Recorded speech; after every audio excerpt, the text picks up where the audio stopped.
Continuing to follow this wildfire burning near Sedona, about 400 to 500 acres burned. 100 firefighters working to fight this fire, and more are expected to head north today. Well, we are joined by Captain Forrest Smith of the Mesa Fire Department. We want to know what goes into fighting one of these fires and what kind of schedule are firefighters on when they're fighting a wildfire of this nature. Good morning, Captain. Good morning. Good morning, Rick. Good morning, Andrea. Yeah, you were talking about the schedule that our wildland firefighters work, and they go through some really long work cycles. When I look at what we do in the wildland urban interface areas, which is basically us here in the structural firefighting world, our work cycles tend to be a lot shorter and a lot smaller when you're fighting house fires and the such, or even some of the urban interface fires we have.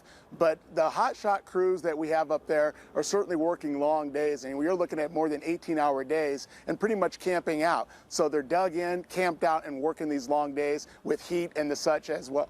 And it is a strenuous and very dangerous type of wildfire fighting, that they go through specific training to do something like this, and they're constantly training. Is that right? Oh, they absolutely are. In the structural firefighting world, we always refer to the wildland world, and certainly the training that you have on both sides is extensive.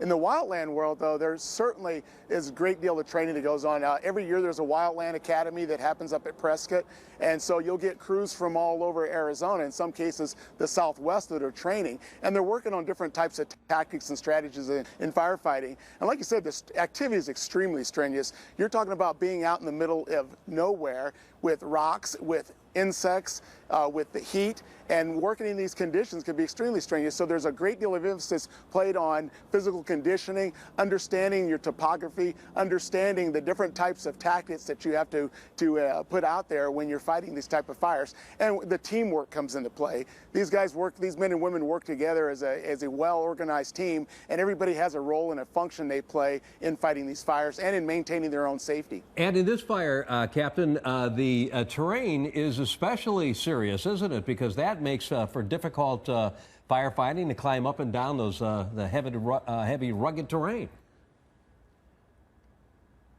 Oh, absolutely. Is gaining access to some of these areas is extremely difficult. And then we go back to the fact that this conditioning plays a big role. In the fire service, we certainly have to make sure that our conditioning is there and that we're up to par in how we maintain our fitness. And also in that world, when you look at the topography and the type of conditions that they're having to go against and where fire is located, it's being able to do that and maintain that fitness. Now, of course, in our world here, when we're looking at smaller incidents where we have a pretty good view of it, now when you grow that incident out and looking at the topography and the terrain, there certainly has a lot more to play. So that incident management team has certainly the challenge of looking at that, looking where the fire can head, and of course putting these crews in places where they'll be able to access getting to these fires. Okay. Well, thank you so much. We appreciate your time as always, Forrest. Captain Forrest Smith with the Mesa Fire Department.